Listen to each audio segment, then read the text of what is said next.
माधव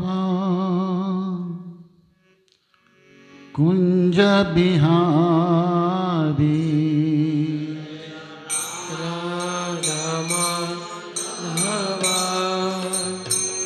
कुंज बिहारी जय राधा माधव कुंज बिहारी जय राधा माधव कुंज बिहारी जय गोपी जना वल्लभा गिरिवरधारी जय गोपी जन वल्लभा गिरिवरधारी जय गोपी जना वल्लभा गिरिवरधारी जय गोपी जन वल्लभा गिरिवरधारी यशोदानंदन ब्रज जनरंजन यशोदानंदन ब्रज जनरंजन यशोदानंदन ब्रज जनरंजन यशोदानंदन ब्रज जनरंजन यशोदानंदन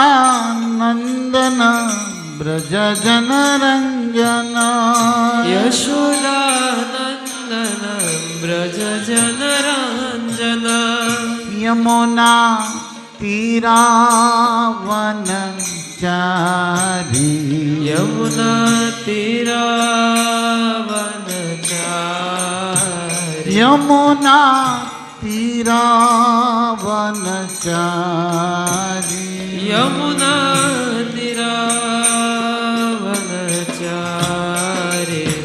जय राधा माधव कुंज बिहारी जय राधा माधव कुंज बिहारी जय गोपी जन वल्लभ जय गिरिवरधारी जय गोपी जन वल्लभ जय गिरिवरधारी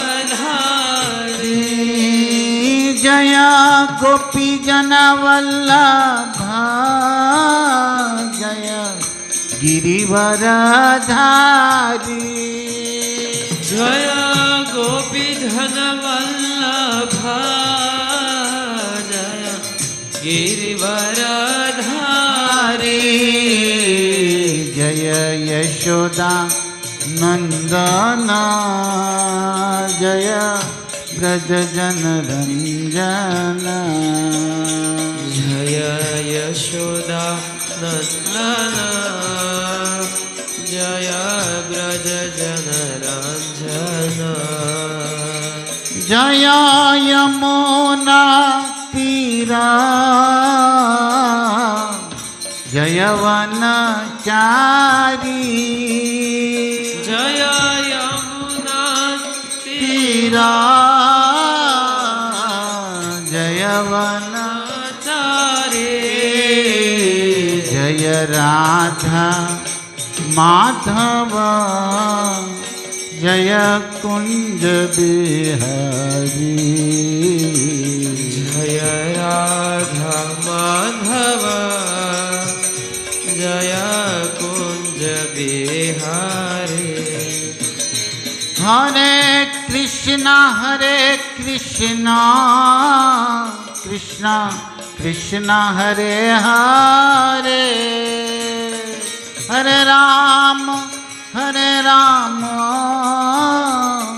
राम राम हरे हरे हरे कृष्ण कृष्ण कृष्ण हरे हरे हरि बोल हरे राम राम राम हरे हरे हरे कृष्णा कृष्णा कृष्णा हरे हरे हरे राम राम राम हरे हरे हरे कृष्णा कृष्णा कृष्णा हरे हरे हरे राम राम राम राम हरे हरे हरे कृष्णा कृष्णा कृष्णा हरे हरे हरे राम राम राम हरे हरे हरे कृष्णा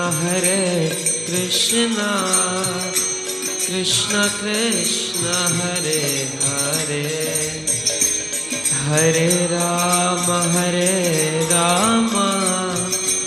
राम राम हरे हरे हरे कृष्णा कृष्णा कृष्णा हरे हरे हरे राम राम राम हरे हरे हरे कृष्णा कृष्णा कृष्णा हरे हरे हरे राम राम हरे हरे हरे कृष्णा कृष्णा कृष्णा हरे हरे हरे राम राम राम हरे हरे हरे कृष्णा कृष्णा कृष्णा हरे हरे हरे राम राम हरे हरे जय राधा माधव जय कुंज बिहारी जय राधा माधव जय कुंज बिहारी जय गोपी जन वल्लभ जय गिरिवरधारी जय गोपी जन वल्लभ जय गिरिवरधारी जय यशोदानंदन जय ब्रज जन रंजन जय यशोदानंदन जय ब्रज जन रंजन जय यमुना तीरा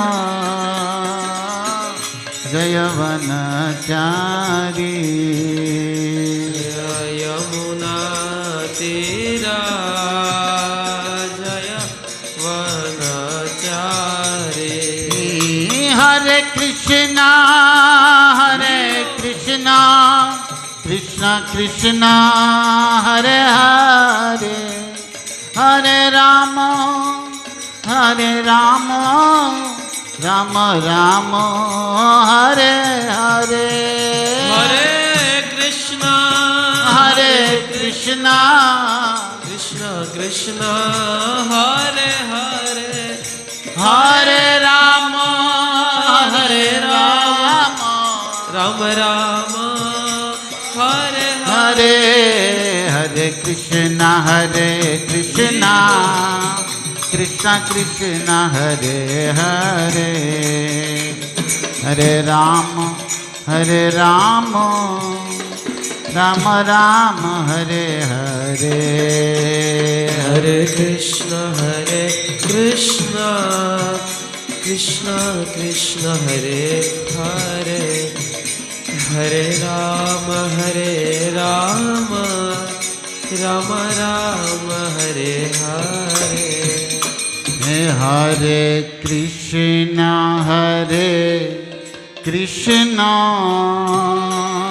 कृष्ण कृष्ण हरे हरे हरे राम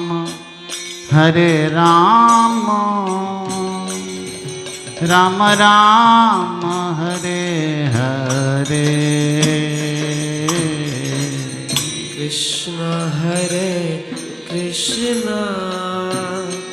कृष्ण कृष्ण हरे हरे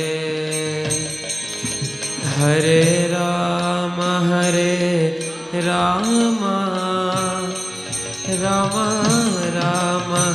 हरे हरे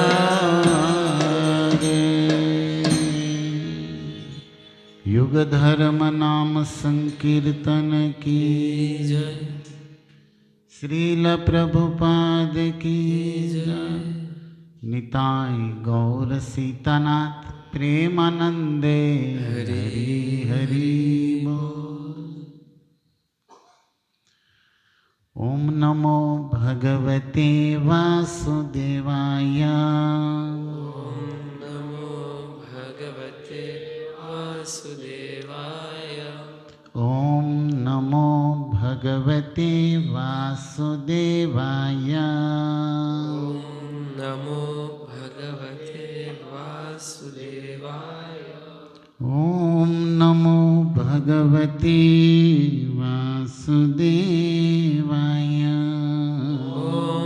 नमो भगवते वासुदेवाय नारायणं नमस्कृत्य नारायणं नमस्कृत्य नरं चैव नरोत्तमं नरं चैव नरोत्तमं देवीं सरस्वतीं व्यासं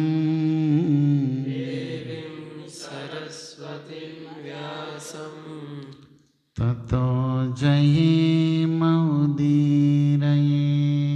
ततो जयमुदीरये नष्टप्रायेषु भद्रेषु नष्टप्रायेषु भद्रेषु नित्यं भागवत सेवया नित्यं भागवत सेवया भगवती उत्तमा श्लोके भगवती उत्तम श्लोके भक्तिर्भवति नैष्ठिकीम् भक्तिर्भवति नैष्ठिकीम् ॐ अज्ञानतिमिरन्धस्य ज्ञानाञ्जनशलाकया चक्षुरुन्मिलितं येन तस्मै श्रीगुरुवे नमः। नमः ॐ विष्णुपादाय कृष्णप्रेष्ठाय भूतले श्रीमते भक्तिवेदान्त स्वामिनिति नामिने। नमस्ते सारस्वते देवे गौरवाणी प्रचारिणे निर्विशेष शून्यवादी पाश्चात्यदेशतारिणे।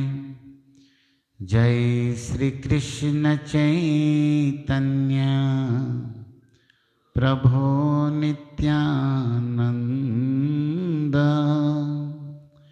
श्री अद्वैत गदाधर श्रीवासादि गौर भक्तवृंद हरे कृष्णा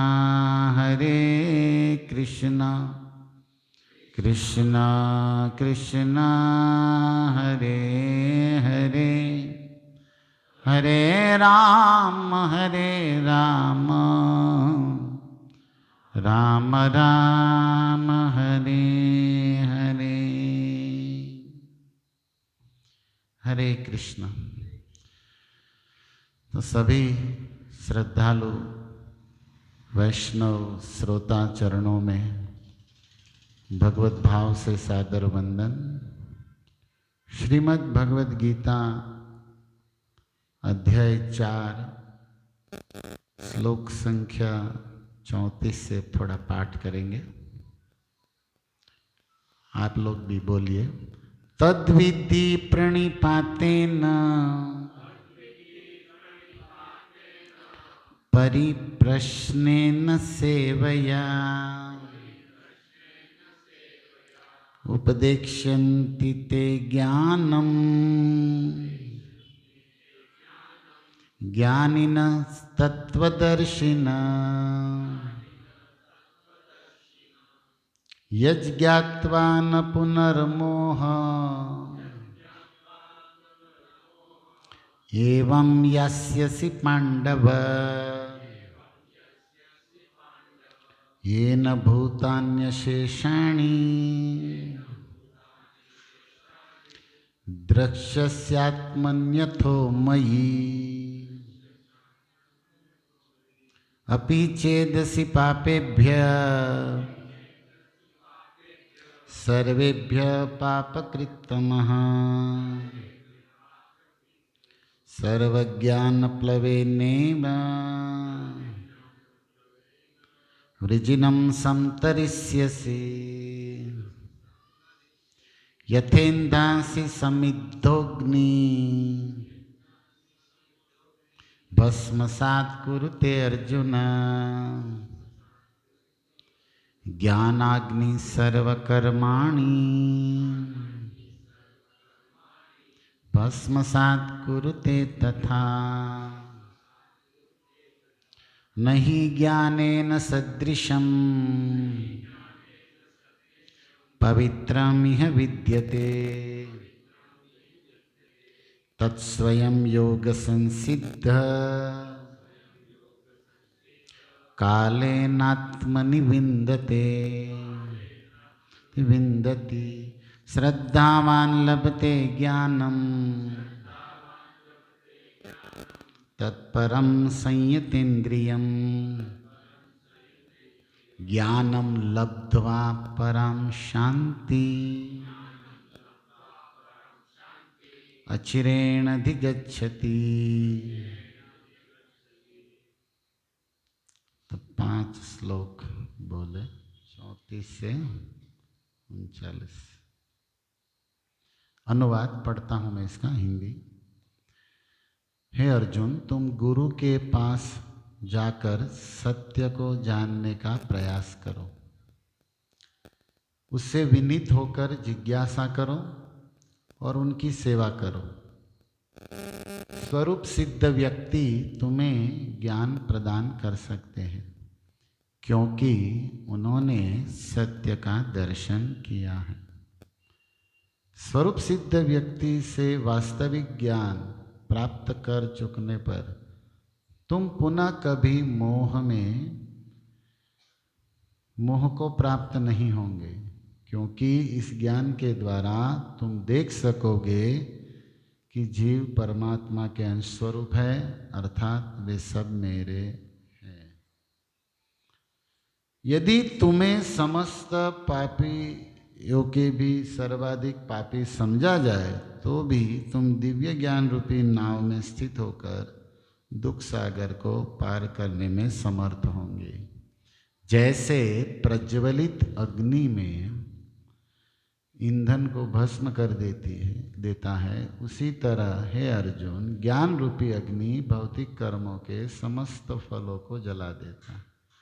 इस संसार में दिव्य ज्ञान के समान कुछ भी उदात्त तथा शुद्ध नहीं है। ऐसा ज्ञान समस्त योग का परिपक्व फल है। जो व्यक्ति भक्ति में सिद्ध हो जाता है वो यथासंभव अपने अंतर में उस ज्ञान का आस्वादन करता है। जो दिव्य ज्ञान में समर्पित है और जिसने इंद्रियों को वश में कर लिया है वह इस ज्ञान को प्राप्त करने का अधिकारी है। इसे प्राप्त हो और तुरंत आध्यात्मिक शांति को प्राप्त होता है। तो 5 श्लोकों का हमने हिंदी पढ़ा। क्षमा करेंगे, प्रवचन राष्ट्रभाषा में होगा। मातृभाषा तो गुजराती है, लेकिन धीरे धीरे हम सबको प्रयास करना है, क्योंकि संस्कृत से एकदम नज़दीक हिंदी है और हम हिंदू हैं और सभी हिंदी समझते ही हैं। ये 4थे अध्याय का नाम है दिव्य ज्ञान। इस संसार में 2 प्रकार के ज्ञान है, एक सामान्य ज्ञान और एक दिव्य ज्ञान। इसको सामान्य ज्ञान को एक और शब्द दिया है, संसारिक ज्ञान। एक संसार का ज्ञान है और एक आध्यात्मिक आत्मा के विषय में ज्ञान है, अर्थात एक नश्वर ज्ञान है, एक शाश्वत ज्ञान। 4थे अध्याय के विषय में पद्म पुराण में भगवान शिव पार्वती को एक कथा बताते हैं। उत्तराखंड में पद्म पुराण में गीता महात्म्य दिया गया है। उसमें कहते हैं कि ये इस अध्याय का नाम दिव्य ज्ञान है और जो भी इसका पाठ करेगा वो उसके मनोवांछित सारे फल को प्राप्त करके परम धाम जाएगा। तो उस अंतर्गत भगवान शिव एक कथा कहते हैं कि एक सत्य तपा नाम के मुनि थे और वे हिमालय की गिरी कंदराओं में तप कर रहे थे। तप के लिए उत्तराखंड की बड़ी महिमा है। नर नारायण भगवान वहीं पर तप करते हैं और जब भी कोई तप करता है तो तप बल, बस रामायण में लिखा है कि तप के बल के ऊपर व्यक्ति स्वर्ग को प्राप्त कर सकता है। और इंद्र देव को प्राय चिंता रहती है जब भी कोई तप करे तो।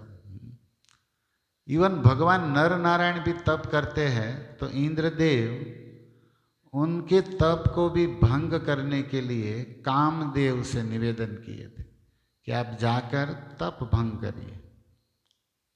इस संसार में भी आप अगर तप करते हो, जैसे ब्रह्म मुहूर्त में जगना एक तप है, माला करना बहुत बड़ा तप होता नहीं है, सबसे सरल है लेकिन सबसे कठिन है ना। तो सुबह उठना, नहाना, जप करना ये तप है अभी, और खासकर इस ऋतु में बड़ा भारी तप है। लेकिन तपो दिव्यम, तप से ही प्राप्त होगा कुछ भी। और कुछ लोग तप करते हैं तो अभिमान भी बहुत करते हैं, मैं किया, दिखाते हैं। ज्ञान 250 ग्राम होता है और अभिमान 1 मन का होता है, दुनिया में देखा जाता है। और थोड़ा बहुत ज्ञान है और वो व्यक्ति भक्त बन जाए, सत्संग में आने लग जाए, फिर लीडर बन जाए, भक्ता बन जाए, तब तो उसको लगता है कि मैं अधमन, आधा शेर हो गया। आधा शेर, शेर मतलब आधा शेर मतलब 1.5 किलो, पर आधा शेर जानते हैं, कुत्ते को आधा शेर कहते हैं। ओके कुत्ता ग्राम्य सिंह है, संस्कृत में कुत्ते का नाम है ग्राम्य सिंह, गांव का शेर। एक वन का शेर होता है, लायन और एक गांव का शेर, तो ग्राम्य सिंह मतलब कुत्ता। तो ज्ञानी व्यक्ति आधा शेर, पहले तो 250 ग्राम था, लेकिन अब वो प्रवचन सुनने लगा, पढ़ने लगा, तो क्या हो गया, अधशेर थे जो गुजराती में है ना, अधशेर।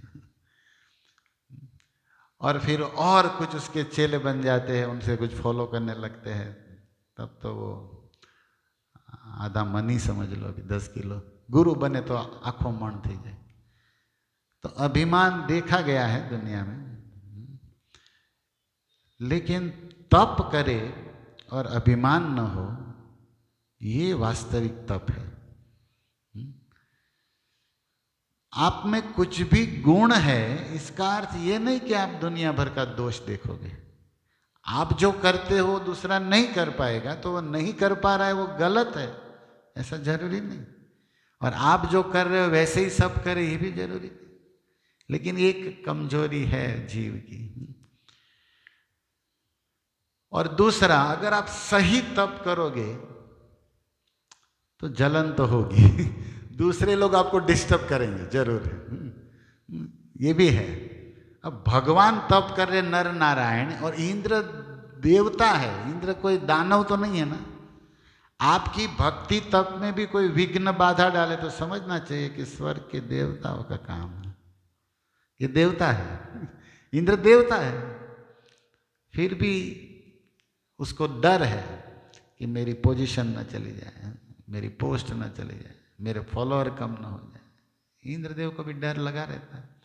इसलिए कामदेव को उन्होंने कहा कि जाइए जरा तप भंग करिए। किसका? नर नारायण का, बद्री का आश्रम में।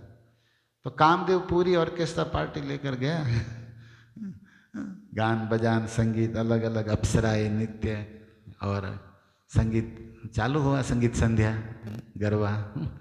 लगन में तो यही चलता है। तो चालू किए, लेकिन भगवान नर नारायण शांतम, कमल जैसा खिला हुआ आंखें, मुखड़ा, और जब तप कर रहे। देखिए, तप करता व्यक्ति मुस्कुराना चाहिए।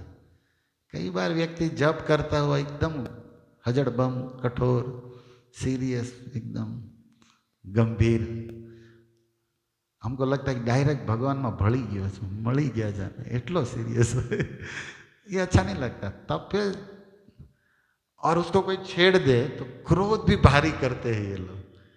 इसलिए लक्ष्मी जी जब समुद्र मंथन से प्रकट हुई तो भागवत जी में कहती है, कश्चिन तपो न मन्यु निर्जय। बड़े बड़े लोग तपस्या करते हैं, लेकिन क्रोध को तो जीता ही नहीं इन लोगों ने। तो ऐसे क्रोधी पति से मैं शादी नहीं करूंगी, निकाह रिजेक्ट कर देती है। तो भगवान नर नारायण मुस्कुरा रहे थे। चैंट, बी हैप्पी, हरे कृष्णा कृष्णा कृष्णा हरे हरे।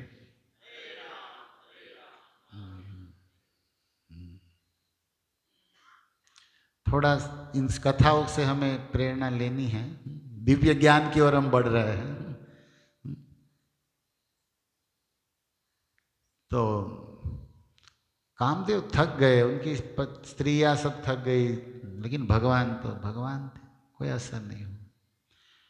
ऐसे ही ये सत्य तपा नाम के मुनि महादेव सुना रहे कि इंद्रदेव 2 अप्सराओं को भेजे, लेकिन वो तप में निमग्न थे, कोई असर नहीं होगा, अपने में लगे थे। जैसे हरिदास ठाकुर के सामने स्वयं माया देवी आई, वो हीराबाई भी आई थी, लेकिन हरि नाम में उतना प्रेम था कि वो 3 दिन में तो वो शुद्ध वैष्णवी बन गई। शुद्ध मुख भक्त के मुख से हरि नाम सुनने में भी शुद्धता आ जाती। तो वो हरिदास में तो कोई काम विकार नहीं हुआ, लेकिन वे ही पवित्र बन गए। सारा धन ब्राह्मणों को दान में देकर जपमाला पकड़ ली। वो चैतन्य चरितामृत में कथा है। और साक्षात माया देवी भी आई थी, माया को भी दीक्षा दे दिया, वो भी डिवोटी बन गई। हरे कृष्णा कृष्णा कृष्णा हरे हरे। हम बहुत जगह घूमते पढ़ते रहते, हमने सुना है अयोध्या में रामानंदी संप्रदाय में रामानंद आचार्य ने कलयुग को ही दीक्षा दे दिया, वही जो सबको बिगाड़ा उसी को भगत बना दिया। बोले हमारे भक्तों को टच नहीं करेगा तुम। तो भक्ति इतने समर्थ होते हैं कि कलयुग को, माया को भी भक्ति के बल पर परास्त कर देते हैं। ये सब कथाएं हैं। तो सत्य तपा को भी कुछ नहीं हुआ, वहां नर नारायण भगवान को भी कुछ नहीं हुआ था। कोई कोई फेल हो जाते थे। विश्वामित्र महाराज थोड़ा पायल की रिंझिन में थोड़ा सा हिल गए कोई कोई हो जाते हैं, लेकिन ये नहीं हुए सत्य तपा। और आंख खोली तो 2 अप्सराएं स्वर्ग की नाच रही थी। वहां पर नर नारायण भगवान ने आंख खोली तो हजारों स्त्रियां थी, कामदेव थे, लेकिन मुस्कुराते हुए कहा कामदेव ज़्यादा कष्ट मत लो, यहाँ कुछ तुम्हारी डाल गलेगी नहीं। हाँ? और ये सुंदर स्त्रियां तो कुछ भी नहीं है। और भगवान नारायण के शरीर से अनेक स्त्रियां प्रकट होने लगी। और उसमें एक थी उरु अप्सरा, जिसका नाम स्वर्ग में मुख्य है उर्वशी। और नर नारायण भगवान के शरीर से प्रकट हुई और कहा कि जिसको तुमने भेजा है ना उसको दे देना ये गिफ्ट नारायण भगवान ने कहा। इसीलिए बद्री नारायण के धाम की बड़ी महिमा है। वहाँ जाने पर व्यक्ति में तपोबल आता है, कृपा मिलती है। और भगवान स्वयं वहाँ आज भी तप करते हैं। तुरीय धर्म कला सर्गे नर नारायण ऋषि। 24 अवतारों में चौथा अवतार भागवत जी में नर नारायण भगवान का है। और वो तपस्या दिखाने के लिए, सिखाने के लिए होगा। भगवान शिव सुनाते कि वो सत्य तपा नाम के मुनि ने 2 अप्सरा इंद्र की आई उसकी और देखा, दोनों को बेर के वृक्ष बना दिए, श्राप दे दिया कि तुम लोग यहाँ पे ऋषियों को परेशान करने आती हो। और वो थोड़ी अपने शरीर को खुला करती हुई सब हाव भाव दिखा रही थी। तो ऋषि ने कहा कि बिना वस्त्र के ही रहो तुम। और बेर जानते ना, बोर, अब वो कौन से बोर थे मालूम नहीं, काशीनाथ के राशि, खबर नहीं कौन सी कंपनी। बोर के भी, बेर के भी कई वेराइटीज होते हैं ना। तो वही बना दिया दोनों को। अब दोनों रोने लगी, माफ करो महाराज, क्या करें, अब हो गया सो हो गया, इंद्रदेव भेजे। तो बड़ा आदमी जो बोलेगा वो करोगे, बहुत बड़ा प्रश्न है। इंद्र होते होते ये के करवा मंडवानु के भेजो है, पूछे कि नहीं क्या करा क्यों करे, सोचना पड़ेगा ना। नहीं हमारा लीडर बोला, हमारा ये बोला इसलिए किया, तो फंसोगे तुम, मरोगे, अपराध तुम्हें लगेगा। वो बोले करने लगोगे क्या, सोचना चाहिए ना। महाराज माफ करो, क्षमा करो, बोले निकल गया मुंह से, कुछ नहीं हो सकता। अब ऋषि तो अपना कमंडल उठा के चल दिए दूसरे पर्वत पर, उनको तो क्या है। इसलिए हमारे इस्कान में भी कहते हैं कि ब्रह्मचारी जो होता है उसको ज़्यादा नहीं डांटना चाहिए, नहीं तो उसके पास कुछ होता नहीं है, जो लो पेड़। और गृहस्थ आदमी को डांटो क्योंकि कहीं नहीं जाएगा, इतना बड़ो लंबा सो बिचारो क्या लें जाए, पासो आवे। ब्रह्मचारी को तो 1-2 शब्द के निकलो दूसरा मंदिर, क्योंकि उसके पास होता क्या है, 2 धोती और एक बक्सा उठाए। गृहस्थ तो कहाँ जाएगा इतना सारा झमेला लेकर, तो बेचारा धंधा बिजनेस सब परिवार वो चेंज नहीं करता उतना, तो ये केटला सूरत हो गया लेकिन वो पूरा उठाते हैं, सब जाल के जाल उठाते हैं। इसलिए साधुओं को क्या होगा, चल दिया। अब कई वर्षों बाद एक भरत मुनि नाम के साधु आए। तो इन 2 हिमालय में तप करने आए थे वो भी, लेकिन वो गीता के बड़े शौकीन थे, भगवत गीता के आशिक थे। ये भी अच्छा शब्द है, मेरे मुंह से निकल रहा है, शौकीन होना, आशिक होना, प्रेमी बनना है भगवत गीता के, भगवान के। तो रोज एक अध्याय पाठ करते थे और उनको सभी अध्यायों में चौथा अध्याय जिसका नाम है दिव्य ज्ञान बड़ा प्रिय था। तो पूरी गीता एक अध्याय पाठ किया, कल दूसरा तीसरा, लेकिन चौथा अध्याय रोज करते थे एक्स्ट्रा। मतलब आज पहला क्रम से पढ़ लिया, लेकिन चौथा तो पढ़ेंगे, दूसरा पढ़ा चौथा पढ़ेंगे, 10वां पढ़ा चौथा तो पढ़ेंगे उसको चौथा प्रिय था। तो क्या किया, वो बेर के वृक्ष के ऊपर अपना सर रखा दिया और पैर दूसरे, दोनों वृक्ष बाजू बाजू में थे, वो दोनों अप्सराएं थी। और भगवत कृपा से, उस धाम के कृपा से पूर्व जन्म की स्मृति थी इन वृक्षों को, कि हम लोग कितनी सुंदर अप्सराएं थी, स्वर्ग में थी, और कहाँ इंद्र की बात में आकर इस साधु के चक्कर में मतलब श्राप मिला, नंगी खड़ी है, गर्मी ठंडी सह रही है। लेकिन ये ऋषि आए जो उस वृक्ष को सटे हुए, अपना सर लगाए हुए और पैर पसारे, तो दूसरा पैर दूसरे वृक्ष के जड़ को लग रहा था, मूल को, और वो चौथा अध्याय पढ़ रहे थे भगवद गीता। चौथे अध्याय पढ़ रहे थे, उन शब्दों की ध्वनि, उस शब्दों का जो वातावरण पूरा पवित्र होने लगा, और उस गीता को बोलने वाला साधु उस श्लोक को बोलते हुए श्लोक बन चुका था, मतलब पवित्र बन चुके थे। इसलिए देखिए इस श्लोक में एक श्लोक आए थे, नहेनि ज्ञान सदृशम पवित्रमिह विद्यते। भगवान कहते कि इस गीता के ज्ञान के समान पवित्र करने वाला वस्तु इस त्रिभुवन में कुछ भी नहीं। हम लोग दिवाली तो दिवाली धूल साफ करते हैं, समझ में नहीं आता।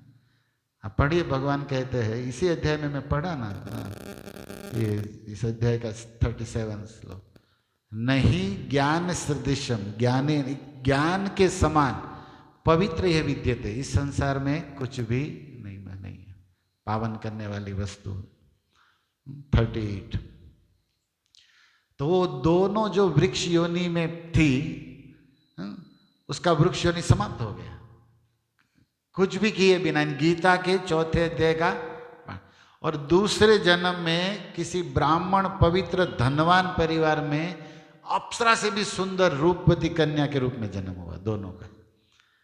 अब ये दोनों को याद था, अप्सरा स्वरूप याद, ऋषि का श्राप याद, और भरत मुनि की भगवत गीता का चौथा अध्याय याद।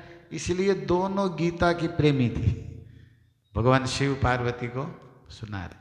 और एक बार भरत मुनि तपस्या समाप्त करके वापस एक गांव में इस राज्य में आए, तो उस धनवान ब्राह्मण के घर भिक्षा लेने गए, तो ये दोनों कन्याएं आई भिक्षा देने। तो वो पहचान गई, तो आप हिमालय यात्रा किए थे? बोले हाँ, हम भी 4 धाम यात्रा तो करते हैं, बस में नहीं किए थे, ग्रुप में नहीं, अकेले गए थे। बोले एक वृक्ष के नीचे आपने भगवत गीता पढ़ी थी? बोले मैं तो रोज भगवत गीता पढ़ता हूँ, कौन सा वृक्ष कब होता है ध्यान नहीं देता। तब इन दोनों ने सुना है कि महाराज आपने ही हमें मुक्त किया है, आज हम हमारे इस सुंदर स्वरूप में है आपकी कृपा से। तो एक साधु ने बंधन में डाला, दूसरे साधु ने मुक्त किया। तो वो दोनों कन्याएं बोलती है, भगवान शिव कहते हैं कि देखो साधु मंगल करता है, कल्याण करता है। कौन सा साधु? गीता पढ़ने वाला साधु। पहले वाला तो तपस्वी था ना, श्राप दे के चला गया, लेकिन गीता पढ़ने वाला मोक्ष देकर गया। तब से ये दोनों कन्याएं जो ब्राह्मण शरीर अपने मूल अप्सरा स्वरूप में तीसरे जन्म को प्राप्त हुई। तो भगवान शिव पार्वती से कहते हैं कि हे देवी, तुम्हें निवेदन है कि तुम चाहती हो कि तुम्हारी मति सदा पवित्र रहे, मन पवित्र रहे, और जानते अजानते हो गए पाप अपराध गलतियों से तुम्हें मोक्ष मिले, तो तुम्हें भगवत गीता का चौथा अध्याय पढ़ना चाहिए। महादेव कहते मैं रोज पढ़ता हूँ, महादेव खुद पढ़ते हैं भगवत गीता। हम लोग तो गीता मैराथन में 1-2 किसी को दे देते, हो गया कल्याण, हम समझते हैं कि मुक्त हम ही है, खुद तो पढ़ते नहीं। लेकिन भगवान शिव पार्वती को निवेदन कर रहे कि इस दिव्य ज्ञान को तुम्हें पढ़ना चाहिए। पार्वती प्रणाम करके कहती है धन्यवाद, आपने सही पति धर्म निभाया कि आपने हमें जगत गुरु के विषय में बताया। पति का क्या काम है? पत्नी का मंगल करना है ना, पत्नी का उद्धार करना। तो किससे होगा? जब भगवान की सेवा भक्ति में लगेगी तभी तो पत्नी का कल्याण होगा।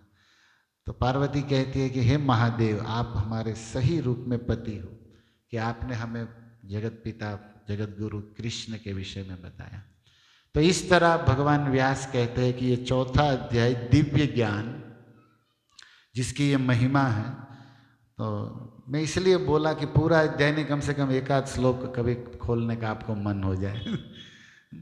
तो दिव्य ज्ञान और साधारण ज्ञान, तो ये दिव्य ज्ञान इस अध्याय का नाम, जो से भगवान को प्राप्त किया। अर्जुन इसके आगे पूछते हैं कि हे भगवान, जिससे पाप हो गया हो और कर्म के कारण अनेक फल उसे भोगना हो, तो इस कर्म के बंधन से और पाप कर्म से कैसे छूटा जाए? ऐसा क्या करे कि कर्म बंधन से और पाप से हम मुक्त हो जाए? तब भगवान ये कहते हैं तद विद्धि। अब जो ये श्लोक बड़ा फेमस है, हम लोग नए साल में भगवत गीता अमृत गीता मंजरी प्रारंभ कर रहे हैं। एक प्रवचन होगा शायद, है ना, ये दूसरा है। तो बेसिक बात आज थोड़ी चर्चा करेंगे, नए साल में थोड़ा क्या ध्यान रखना है। और अर्जुन के प्रश्न से आप सहमत हो ना, कर्म बंधन से मुक्त होना है, जानते अजानते किए हुए पाप के फलों से हमें मोक्ष पाना है ना, हाँ या ना? हाँ, तो इसलिए अर्जुन पूछ रहे, लगता है अर्जुन हमारे लिए पूछ रहे। अब देखिए ना, विचार करिए, भगवान कहते हैं कि गुरु की शरण में जाओ, तो अर्जुन तो गुरु की शरण में ऑलरेडी है। वो पहले ही कह चुके शिष्यस्ते माम त्वाम, मैं आपका शिष्य हूं, आप जगत गुरु हो, आप हमें उपदेश दीजिए। तो बताओ, ये श्लोक की अर्जुन को जरूरत है कि अपने को जरूरत है? अर्जुन तो ऑलरेडी गुरु की शरण में है, जगत गुरु की शरण। वो प्रश्न भी पूछ रहे हैं, सेवा भी किए हैं, और सब ये जो श्लोक में लिखा गया है, अर्जुन तो उसमें नंबर 1। तो किसके लिए है ये श्लोक? वास्तव में हमारे लिए है, अगर पूछा जाए तो पाप के फलों से मुक्ति और कर्म बंधन से मुक्ति तद विद्धि। देखो एक शब्द है विद्धि, विधि नहीं, उसमें द ऐड करना है। विद्धि मतलब तद, मतलब उसको, भगवान को, पाप कर्म के फल को, मुक्ति को, तद विद्धि, उसको जानो, उसको जानने की विधि। एक होता है विधि, विधि और विद्धि फर्क है, समझ में आ रहा है? विधि मतलब क्या? हाँ, विधि मतलब क्या? विधि मतलब उपाय, तरीका, प्रोसेस, कि भाई विधि बताओ। जैसे कोई यज्ञ करना है तो बोले विधि बताओ, क्या क्या लाना है, विधि मतलब कुछ तरीका है ना, उपाय बताओ। और विधि मतलब टू नो, जानो। विधि और विधि फर्क है। मतलब इसको ऐसे कहेंगे कि विधि मतलब जानिए, मतलब थियरिकल बात है, और विधि मतलब प्रैक्टिकल है।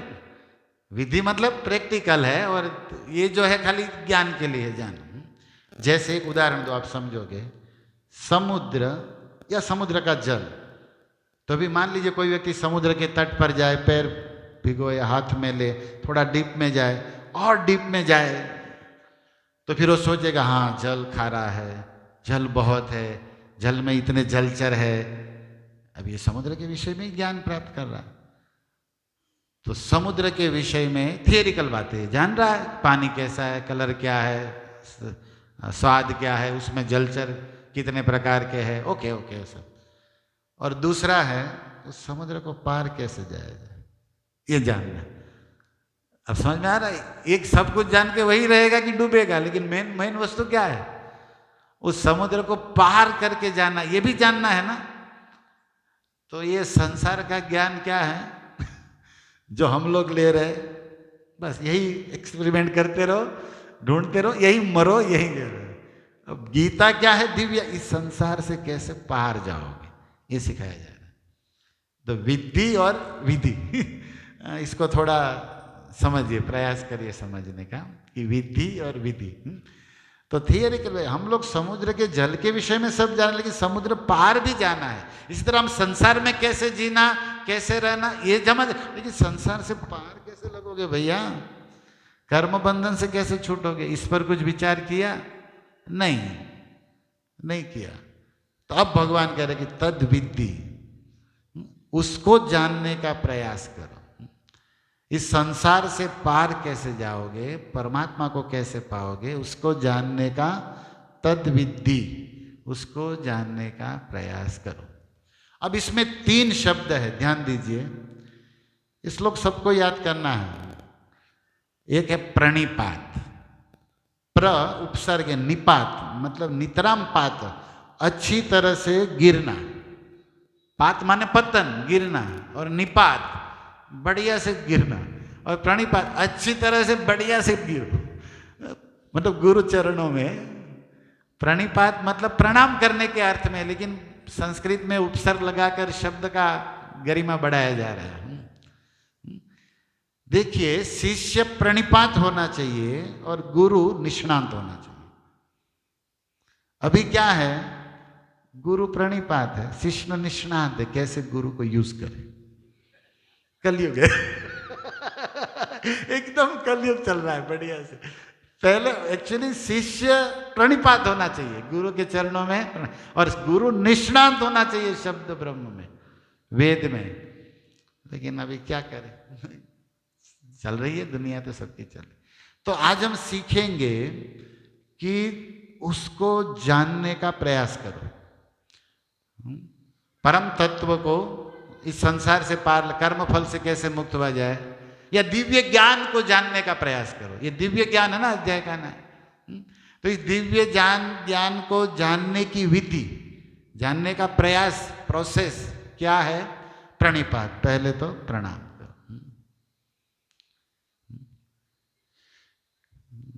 जिसका गर्दन आपके सामने झुका होगा, समझो कि उसका कद आपसे बड़ा होगा। कोई बड़ा व्यक्ति होता है ना, तो उसको छोटे के साथ आने के लिए ऐसे ही करना पड़ता है। तो जो छोटू क्या समझता है कि देखो मैं, तू बड़ा नहीं है, बड़ा वही है, लेकिन वो तेरे पास आने के लिए वो झुक रहा है। जिसका सर आपके सामने झुक रहा है तो समझो उसका कद बड़ा होगा। ये थोड़ा मार्मिक बात बताई जा रही है। और इसलिए प्रणिपात व्यक्ति को चुप रहना चाहिए, पहले ये सीखना चाहिए। हमारे यहाँ कहते हैं कि speech is silver while silent is gold. बोलना चांदी है, मौन रहना सोना है। जो गहरा समुद्र होता है ना, वो शांत होता है। जो ज्ञान से भरा होता है ना, तो जो ज्ञान को ग्रहण किया है, जिसने ज्ञान को पचाया है, जो ज्ञान का आस्वादन करना चाहता है, जिसने ज्ञान को आत्मसात किया है, उसकी मर्यादा मौन है, वो मौन रहता है। हम लोग तो हरे कृष्णा कृष्णा कृष्णा हरे हरे हरे राम, ये बोलना ही मौन रहना है। हरे कृष्ण मंत्र बोलना मौन रहना है। तो देखिए, सबसे पहले आज हम ये सीखेंगे कि दिव्य ज्ञान को जानने के लिए यहां पर बोला जा रहा है कि प्रणाम करो, परिप्रश्न करो और सेवा करो। शिष्य का 3 काम बताया। क्या? उस जानने वाले साधक के लिए 3 काम करना है। प्रणिपात करना है, परिप्रश्न करना है और सेवा करना है। सेवया खीरनी बात नहीं, सेवा नहीं बात, सेवया सेवया 3 काम करना है। और गुरु के विषय में क्या बताया? वो तत्वदर्शी और ज्ञानी। वो उसमें 2 विषय के, वो ज्ञानी होना चाहिए, तत्वदर्शी होना, और शिष्य प्रणिपात होना चाहिए, परिप्रश्नक होना चाहिए और सेवा करने वाला। तब तू जानने का प्रयास करोगे तो उपदेक्षन्ति, वो तुम्हें उपदेश देगा। ये श्लोक का थोड़ा हम खोल रहे हैं। अभी हम प्रथम पॉइंट सीखेंगे कि ये सब जानने के लिए फर्स्ट प्रोसेस क्या है? श्रवणम, सुनना पड़ेगा। देखो, एक अंग्रेजी में शब्द है हियरिंग और एक listening. To listen, to hear. आप लोग थोड़ा, दोनों पर्याय नहीं है, शब्दों के अंदर भी भाव होता है। फिजिकल ईयर, एक बाह्य जो ये वस्तु है, कान जिसको आप कहते हो, उससे आप सुनते हो, ये हियरिंग है। लेकिन एक होता है, इस कान के अंदर एक कान है जिसको आप कहोगे कॉन्शियस माइंड। एक होता है बाह्य, जैसे अभी आप सुन रहे हो, आपका चेतना ध्यान यहाँ है, लेकिन ट्रैवलर कोई गाड़ी जा रही है, वो भी आप सुन रहे हो। आजू बाजू क्या बोला है, मकाई थे कि नहीं, सिटी उधर भी ध्यान होता है। भक्त लोग का बड़ा, भक्त लोग को पता होता है सब। कुछ भक्त इतने सिद्ध है, बाल्टी खखड़े जा खबर पड़ जाएगा अर्धी बेरीज के आखी, आवाज से पता है उसको। और इससे भी ऊपर की सिद्धि है, अंदर क्या माल है वो भी समझ जाता है बिना देखे। ये हम लोग सिद्धि पाए हैं ना, कुछ तो सिद्धि है भक्तों की। लेकिन वो बाहर, एक होता है फिजिकल बाहर से सुनना, और एक होता है अंदर से कॉन्शियस माइंड, मन के साथ लिसनिंग, सुनना। तो एक्टिव लिसनिंग, एक अर्थ है कि ग्रहण करने के लिए आप सुनेंगे, तो उसमें सबसे पहला तद विधि, उस ज्ञान को प्राप्त करने के लिए प्रथम जानो क्या, कि ध्यान से सुनो, कॉन्शियस माइंड से, मन से सुनना है, और आई कांटेक्ट भी होना चाहिए। कई बार मैं भक्तों को देखा हूं, और मैं खुद ही ये काम किया हूं, इसलिए समझ सकता हूं। प्रवचन में आते ही बीच में या पीछे कहीं बैठ के वो मोबाइल में देखते रहते हैं कि दिन भर का जो व्हाट्सएप नहीं खोला सब अभी टाइम मिला है, खोल लो, खोल रिकॉर्ड हुआ है। आप लोग भी ये लीला किए ही होंगे कभी कभी, है ना? आगे बैठे तो नहीं कर सकते लेकिन ये कोने वाले, बीच में सोने वाले, ये सब लीला करते हैं हम तो। और कई बार भक्त मूड में ही ऐसे आता है, देखता है कौन वक्त है, उसी अनुसार सीट ग्रहण करता है, ताकि उसको पता है कि मुझे आज का क्या काम करना है श्रोता बड़े पक्के होते हैं, मास्टर हो चुके हैं, क्योंकि हम लोग उसमें उस प्रोसेस से बाहर निकल चुके हैं। तो एक देखो, एक तो ध्यान से सुनना, एक आई कांटेक्ट, क्योंकि वक्ता जब बोलता है तो ज्ञान तो दे रहा है, लेकिन साथ साथ में वो अपनी कृपा भी, आशीर्वाद भी देता है। अगर हम ध्यान से सुनते हैं मन लगाकर, विथ इंटरेस्ट के साथ, कि वक्ता के प्रति और वक्ता जो विषय बोल रहा है, उन दोनों को अगर इंटरेस्ट से सुनोगे और दूसरे सब काम बंद, बात करना, सुनना, दुनिया भर का मोबाइल, ये सब बंद, तो उसका एक्टिव लिसनिंग माना जाएगा कि ये सुनने के लिए थोड़ा ठीक है, ये श्रोता थोड़ा ऐसा आप अनुमान वक्ता कर सकता है। उसमें भी पैसिव वही लिसनिंग भी होते हैं बोलने वाले। कुछ वक्ता श्रोता इतने माहिर है कि वक्ता भी भ्रम में हो जाता है कि बढ़िया से सुन रहा है, एकदम ध्यान, और अंदर से वो बाजार में, ऑफिस में हो, घर वाला है, आप थोड़ी खबर है क्या? ऐसे भी आप लोग हैं, चीटिंग कर लेते हैं हम लोग, नाटक करते कि हम बढ़िया से सुनते। नाटक तो सब जगह होता है, ये नाटक भी हम किए हैं, तो आप लोग भी कर ही होंगे कि भाई मन नहीं, अब सुनने तो बैठ तो गए, वही वक्ता है तो बैठ तो गए, अब उसको लगे कि हम बढ़िया से सुन रहे, कौन सांभळे राम ना नाम ले, पर एने खबर न पड़े। ऐसे आप लोग भी नाटक किए ही होंगे, सुनने का नाटक। तो यहाँ वो वाली बात नहीं है, बढ़िया से सुनेगा व्यक्ति कि तद विद्धि। तो आप समझ रहे मैं क्या कहा? आंखों से कृपा बरसती है, आशीर्वाद मिलता है, और जब हम मन लगाकर सुनते हैं तो उस इंटरेस्ट के साथ कि वो सब्जेक्ट क्या है, वो वक्ता के प्रति आदर, उस विषय के प्रति आपका इंटरेस्ट हो, और ये प्रमाणित करता है कि आप अन्य सब कामों से फ्री होंगे, सबको ऑल काम साइड में दूसरे। तो ये होता है सुनना। अब इसके अंदर बहुत कुछ है, लेकिन ये पॉजिटिव बातें मैं बता रहा हूँ कि इसको गंभीर, क्रिटिकल लिसनिंग नहीं करना है, गलती खोजते रहना, वक्ता को मापते रहना कि नहीं आंधी तो हर आता है। ये भी है, क्रिटिकल लिसनिंग भी कुछ लोग करते हैं गलतियां खोजते रहते हैं, मापते रहते हैं एक दूसरे इसके इधर उधर को, ये सब फालतू है। तद विधि, वो विधि नहीं है। पहले ही अगर आपकी श्रद्धा नहीं है, देखिए इस अध्याय में बहुत बातें हैं, मैं अगर इसको बढ़िया से 3-4 सेटिंग जाएगा ना तो बढ़िया से समझ सकते हैं। एक तो दिव्य ज्ञान का स्वरूप क्या है, दिव्य ज्ञान किसे कहते हैं? अब जब अध्याय का नाम है दिव्य ज्ञान, जैसे एक पॉइंट में बताया कि भाई आत्मा परमात्मा भगवान के विषय में ज्ञान, जो हमें मुक्त करे वो ज्ञान। संसार का ज्ञान बंधन वाला, दुख देने वाला, चिंता बढ़ाने वाला ज्ञान, कंपटीशन बढ़ाने वाला ज्ञान, क्रोध क्रोध लोभ बढ़ा देता है, सब ज्ञान ही है। देखो आज सब एजुकेशन बढ़ रहा है, सब लोग पढ़ाई कर रहे हैं, तो क्या आनंद में है? नहीं, बेचारे चिंता से। पहले हमारे बाप दादा बिल्कुल नहीं पढ़े थे, ત્યારે હુઈ ગયા હોય, નાખોરા ઢળતા જ બોલો, અને આને ઊંઘ નથી આવતી 12 વાગ્યા સુધી, આટલું ભણ્યો, मतलब ये એટલો प्रगति કર્યો। रोग देखो कितने ज्यादा है, दुख ज्यादा है, चिंता ज्यादा है, रोग ज्यादा, तो पढ़े क्या हम? पढ़े कि लिखे? क्या पढ़े लिखे? जीवन तो शांति सुख आनंद में वो जी रहे थे, बिना रोग के, बिना टेंशन के, स्वस्थ मस्त। तो कुछ गड़बड़ है ना, समझना पड़ेगा हम लोगों को कि भाई ये संसार का ज्ञान चिंता उपाधि दुख दर्द बढ़ाता है। और दूसरा, अगर कोई ये भी कमा रहा है मैं भी कमा, तो कंपटीशन भी है, एक दूसरे की ईर्ष्या भी बढ़ रही है, दिखावापना भी बढ़ रहा है, ये सब दिख रहा है। तो ये तो संसार, लेकिन दिव्य ज्ञान क्या है? जो आपके काम क्रोध को कम करे, आपको शांति प्रदान करे, आनंद बढ़ाए आपका, और वो ज्ञान आपके आत्मा का मंगल करे, आपके कर्म बंधन से मुक्त करे। और ये वाला ज्ञान तो और फंसाएगा। ये समझ रहे दोनों ज्ञान में आप अंतर, नहीं समझो तो भी प्रसाद तो सबके लिए है, कोई चिंता है नहीं। लेकिन ये दिव्य ज्ञान है। तो दिव्य ज्ञान का स्वरूप क्या है, दिव्य ज्ञान की विशेषता क्या है संसारिक ज्ञान से। और अब पॉइंट है कि उस दिव्य ज्ञान को प्राप्त करने का उपाय क्या है। उपाय यहां से बताया जा रहा है, तद विद्धि प्रणिपाय, ये उपाय बताए। और फिर लास्ट में आएगा दिव्य ज्ञान का फल क्या है। भाई दिव्य ज्ञान मर जाए तो बची हूं, फिर क्या।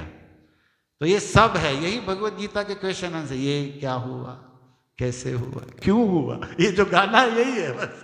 अर्जुन यही पूछ रहे हैं, हे प्रभु राम कृष्ण जगन्नाथ प्रेमानंद ये क्या हुआ ये यही है बस कि ये क्या हुआ। हम लोग सुखी आनंद के लिए आए थे, ये क्या हुआ बस यही हमारे लिए भी है प्रभु। अर्जुन भी यही पूछ रहे कि क्या हुआ, कैसे हुआ, क्यों हुआ। तो हमारा भी यही है कि जीवन क्या हुआ, कैसे हुआ, क्यों दुख मिल रहा है। तो उसका यहाँ पर तीसरा जो पॉइंट है, दिव्य ज्ञान का स्वरूप क्या है, उसकी विशेषता क्या है, उसका फल क्या है, उसको छोड़ो। बीच वाला तीसरा कि दिव्य ज्ञान को प्राप्त करने की योग्यता क्या है, विधि क्या है। तो इससे इस श्लोक का कनेक्शन है, एटलीस्ट आप लोग को माइंड में बैठे। और उसी के अंदर मैं बता रहा हूं कि पहला सुनने से ज्ञान प्राप्त होता है। किससे, तो सुनने में एक्टिव लिसनिंग होना चाहिए, बस ये हमारा पॉइंट है।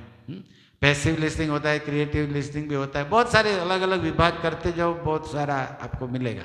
लेकिन हम केवल पॉजिटिव वे में चलते हैं कि ये करना चाहिए। अब दूसरी बात कि चलो भाई ध्यान से सुनेंगे, प्रणिपात मतलब पैरों में प्रणाम करना, ये भी तो सीखना पड़ेगा ना कि कैसे करना। प्रणाम 3 तरह से होता है, वाणी से होता है, शरीर से होता है, मन से होता है। तो प्रणाम करते हुए मानसिक चेतना क्या रहनी चाहिए, प्रणाम करते हुए वाणी से क्या बोलना चाहिए, और शरीर से आप प्रणाम करें तो कैसे करना चाहिए। प्रणिपात जब बोला गया है कि गुरु को प्रणिपात करो, श्रील प्रभुपाद सीवा लिखते सबमिट, सबमिसिव, शरणागति करो। प्रणिपात का अर्थ क्या है कि गुरु को समर्पित हो जाओ। हम लोग प्रणाम करते हैं, और प्रणाम भी उस गुरु को तब तक करेंगे वो समर्पित रहे तो।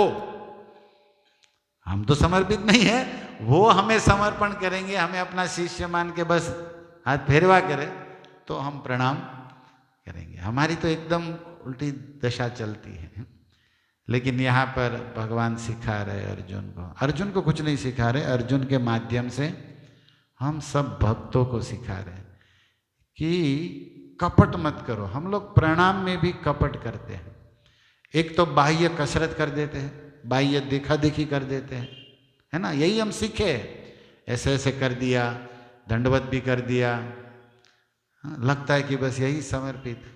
लेकिन जैसे ही गुरु इधर तो चेला उसी गुरु की काटने लगेगा, उसी के दुर्गुण बताने लगेगा। वही गुरु कोई आदेश दे दिया, उसको पसंद नहीं आया तो उसकी निंदा भी करने लगेगा। तो ये कौन सा प्रणिपात है भाई। हम सीखे ही नहीं कि प्रणिपात क्या होता है। भगवत गीता में पढ़ तो लिया कि भगवान कहते हैं कि गुरु के पास जाओ, उसे प्रणाम करो। प्रणाम कैसे करना, क्यों करना, कहाँ गड़बड़, ये सीखे सुनेंगे नहीं तब तक अपराध करेंगे, अपराध पर अपराध होगा। इसीलिए हमें संतों के सानिध्य में शास्त्र को सुनना है और शास्त्रों के उदाहरण से सीखना है। परिप्रश्न मतलब उसमें भी संत लोग बताते हैं कि परि माने पूर्ण तरीके से, सब और से, उपसर्ग है परि, प्रस परि 22 उपसर्ग होते हैं ना संस्कृत में, एक उपसर्ग है तो वो लगाया गया इस शब्द के आगे, प्रश्न के आगे। इसका मतलब है आध्यात्मिक जिज्ञासा करना, भगवान के विषय में पूछना, आत्मकल्याण के विषय में पूछना। अब गुरु जी के पास जाके पूछेंगे कि भाई 2025 आ रहा है, हीरा महात्मा जय मशीन गया ना, ये प्रश्न गुरु जी क्या करेंगे बेचारे। गुरु जी એમાં હલવાના सांसारिक प्रश्न, व्यवहार દીકરીનું કોને હારે કરું, સુરત કરું ભાવને लो, गुरु जी हूँ के नाम बताओ गुरु जी। ये सब हम लोग जो चला दिए हैं सिस्टम, वास्तव में गुरुओं को हम लोगों ने बिगाड़ा है। गुरुजी नाम रखने के लिए, आपका धंधा बताने के लिए, आपका शादी किधर होगा ये बताने के लिए गुरुजी है? बताओ, आप ही सोचो। उसके लिए तो कोई विद्वान जो पैसा वाला એને પૂછા કે એ નાખીને કરોડપતિ છો કે એને આ ગુરુ કોરો આશ્રમ આખો આપણી પાસે માગતા એને હું પૂછવાનો ધંધો કયો ના? एकदम प्रैक्टिकल बात है ना। जो धंधा डाल के बड़ा उनको कम से कम पूछा जा सकता है, प्रभु जी आ कही रीते तुम्हें तो कह ले ओला नो हो क्या बना। अब वो सिद्ध समर्थ गुरु लोग थे, वो अलग बात थी। आज सब पाखंडी लोग घूम रहे हैं। तो यही हाल है हम लोगों का। तो जिज्ञा परिप्रश्न का क्या अर्थ है? अर्जुन ने प्रश्न पूछा। और श्रवण भी आप लोग देखिए, मैं कभी कभी श्रवण के उदाहरण, जैसे ये तद्विधि पहला पॉइंट तो मैं छोड़ दिया, इस पर बहुत चिंतन किया जा सकता है। प्रहलाद ने गर्भ में सुना नारद जी को, अब उसको सब याद है। और गर्भ में भी अधूरा सुना अभिमन्यु, बाह्य रूप में विनाश हो गए। और सुभद्रा, ऐसा सुना ना, सुभद्रा को बोला जा रहा था चक्रव्यूह कृष्ण के द्वारा, और अभिमन्यु अंदर सुन रहा, लेकिन सुभद्रा को नींद आने लगी, और बैटरी लाल लाइट बता रही थी है ना, गई चार्जिंग क्यों, सुभद्रा सो गई तो इनका कनेक्शन कट हो गया, तो चक्रव्यूह जान नहीं पाए अभिमन्यु। तो अधूरा श्रवण हुआ ना। हम लोग का भी नहीं हो रहा है अभिमन्यु जैसा हालत? नहीं लग रहा आपको? कोई भी श्लोक, कोई भी प्रसंग सुने पूरा, समझे नहीं? राम नाम सत्य, आधा अधूरा। और कुछ लोग हम सुनते हैं, उसमें क्या कहते हैं, चुनते हैं। सुनने में भी हम लोग वक्ता को तो चुनते हैं, वक्ता चुनने के बाद वक्ता जो विषय बोल रहा है उसको भी चुनते, और उसमें भी जो हमें मारे जे करवू હોય એમ કે તો એ વાત બરોબર પકડવાની થાય। પ્રભુજી આમ બોલ્યા હતા, એટલે આપણે એ સિવાય બીજું કેટલું બોલ્યા હતા, એ તો આવડો આ ત્યાં પॉइंट ऐसे होता है। चुनते आप लोग, चुनिंदे श्रोता होते हैं कि वो चुन लेते हैं विषय अपना, એને જે કરવું હોય, એને જે ગમતું હોય એ વાત આવે એટલે એ પટાક દઈને પકડાઈ ગઈ, પછી બીજું બધું साइड। तो ऐसे ऐसे होता है ना। तो अधूरा श्रवण भी इस तरह का होता है, अपना मन पसंदीदा श्रवण सुनना। तो हमारे लिए जो सही है, जो सत्य है, वो नहीं सुनना, हमें जो अच्छा लग रहा है वो सुनना है। अच्छा लग रहा है वो सुन रहा है, इसलिए तो लोग पागल बना रहे हैं। आप लोग आनंद करा रहे हैं, मनोरंजन हो रहा है, चलो वाह वाह राम राम हो रहा है। इसीलिए ये सब श्लोकों पर चिंतन होना चाहिए कि क्या पूछना है, कैसे प्रणाम करना है, कैसे सुनना है। कोई भी सेवा करनी है, कोई भी साधना करनी है, उसको सुनना पड़ेगा। पहले हम लोग को कुछ स्कूलों में जब पढ़ाई होती थी तो ऐसा बताते थे वैज्ञानिक लोग। आज तो वो बदल गया, वैज्ञानिक लोग का तो आज जो सत्य है कल दूसरा होता है, एक्सपेरिमेंट बदलते रहते ना। लेकिन उस समय, ये मैं 2000 के आसपास की बात कर रहा हूँ, मतलब 20 साल हो गए जब हम लोग थे पढ़ाई में, तो उसमें कहते थे वो टीचर हमको, बायोलॉजी वाले, एक बार वो बोल रहे थे, कोई उदाहरण दे रहे, वो नाम भूल गया उस वैज्ञानिक का, उन्होंने एक्सपेरिमेंट किया था उस समय। वो बोल रहे थे कि व्यक्ति जो भी बोलता है, मतलब कोई, तो श्रोता एकदम पहले में से बोला ना, जैसे एक्टिव लिसनिंग वाला, वो भी 60% ही सुनता है, 100% नहीं। अगर वो एक्टिव लिसनर है तो कितना पकड़ेगा? 60%। उसकी कैपेसिटी इतनी है, साइंस एक्सपेरिमेंट है। और उसमें से याद कितना रहेगा? बोले 25%, उसके 60% में से। ये ये एक इसका लेवल है। और उसका जीवन में कितना उतरेगा? 5%। और हम लोग तो पहले में ही फेल है, उसमें ही 5% सुनते हैं, उसका क्या होगा? ये तो जो 60% सुनते उनकी बात है। हम लोग तो सुनते ही 5% है, तो આપણું तो टको ज न आवे। हम लोग ऐसे मतलब ठोठ था એટલે तो आई बैठा ना नो आयलू ना आयलू कहीं तो आयलू, लेकिन कई ऐसे पकड़ जाते। क्या बात है? ये उस समय, हमें तो वधी क्यों से, उस समय तो कम से कम इतना कलयुग, उस समय इतना मोबाइल था ही नहीं, इतना व्हाट्सएप या इंस्टा फिंस्टा कुछ नहीं था उस समय। तब 60% सुनते थे। आजकल व्हाट्सएप वाले क्या सुनेंगे बताओ? तो उसमें तो घट ही गया होगा। आज का एक्सपेरिमेंट पूछना पड़ेगा कि अब कितलू हुई तुझ भाई, आधा ही हो चुका होगा अब तो, उसका सीधा हिसाब है। और दूसरा है सेवयास, सेवा करनी है। तो गुरु जी का, उस परंपरा में आने वाले साधु का विचार समझना, उसको क्या पसंद है, वो क्या चाहते हैं। सच्चा श्रोता है जो सदगुरु के विचारों को, जो शास्त्र अनुसार होता है, उसी में उसको महसूस, जो गुरुजी महसूस करते वही वो ऐसा महसूस कर, वही महसूस करता, उसी अनुसार बनने का प्रयत्न करता है। ये तो हाई क्लास की बात है, लेकिन ये हम सुनते नहीं। हम लोग अपनी तरह से पकड़ते। हम लोग भगवत गीता कोर्स चलाते थे तो उस समय कमलोचन रूप आते थे, एक दृष्टांत रोज देते थे घिसा पीटा उनका। तो जब भी कोर्स होता है ये दृष्टांत आना ही है उसको। एक गाजर वाला, गधे के आगे वाला और एक दृष्टांत होता था, ये सेविया शब्द जो बोलते थे गुरु के पास। तो बोले एक गुरु कथा करने गए तो एक चेला साथ में हो गया। प्रवचन के बाद बोला, गुरु जी मैं आपको कंठी बांध, आप मेरे गुरु। वो गुरु ने कहा, ऐसे भी ग्रंथ का पोथी का थैला होता था और एक कपड़े का थैला होता था। तो गुरु जी ने सोचा चलो एक मिल ही रहा है तो जे वजन हड़વો જોઈ એટલે બનાવી લીધો કે આવી જતું હોય। तो गुरुजी तो थैला तो पकड़ो, थैला बनाए तो थैला तो पकड़ना ही पड़ेगा ग्रंथ का, और गुरुजी का झोला दे दिया गुरुजी। तब तक एक दूसरे गांव में कथा करने गए तो एक सेठ बड़ा खुश हो गया, एक साहूकार था, उसने गुरुजी को घोड़ा दे दिया। तो गुरुजी समझे कि चेलो शुकनનો આવ્યો છે। આપણે કે ને ઘણી ગાડી વાસપા શુકનની હજી હાચવે આમ ये भी सब भ्रांति चलती है दुनिया में, सब चल रहा है। शुकन में लेवाई गयो आम नाम शुकन नु करे है, पर एक माइंड में घुस जाता है। कई बार एक वक्त पूछा कि बिल्ली हम चाहते रास्ता काट गई तो क्या होगा, क्या समझना चाहिए, क्या एन उतावळे છે બીજું होगा तार करता एमा હું થઈ ગયો। પણ આપણે પણ કેટલા लॉजिक હોય આપણી પાસે, કેટલો બધું વિચાર। इससे आप क्या समझते? हम इससे यही समझते कि बिल्ली थोड़ी ज़्यादा जल्दी में होगी और कुछ नहीं होता, એને जाऊँ तो मैं हूँ થઈ ગયો। लेकिन शुकन अब शुकन को हम घड़ लेते हैं ना अपने माइंड से, कुछ सच्चे कुछ अच्छे सब है। तो घोड़ा दिया है तो गुरु जी घोड़ा ले जाओ, कथा बढ़िया अच्छा की। तो चेले की ओर देखा, तने आवड़े घोड़ो? कि गुरु जी मने नहीं घोड़ा सवारे आवड़तो। तो गुरु जी के मने नहीं आवड़तो। तो घोड़ो दौरीने जाओ हारो ने। तो ये हूँ करो?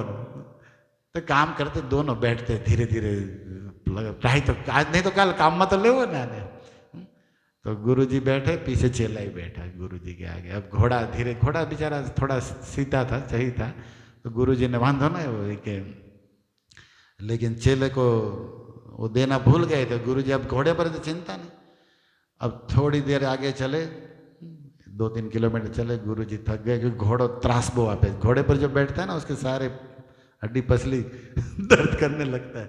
वो ठीक, वो थोड़ी यार मारुति कार थोड़ी सी मर्सिडीज इधर उधर होता रहता है। तब गुरुजी ने कहा, हाँ कंधो रही हो, इधर ये दुख रहा है, ये दुख रहा है, चलो कथा करनी, स्टेशन तो आ गई, कथा लाइए। अरे मेरा ग्रंथ का झोला कहाँ गया? गुरुजी ने घोड़ा पर खबर न पड़ी झोलो के पड़ी गयो છે એમાં।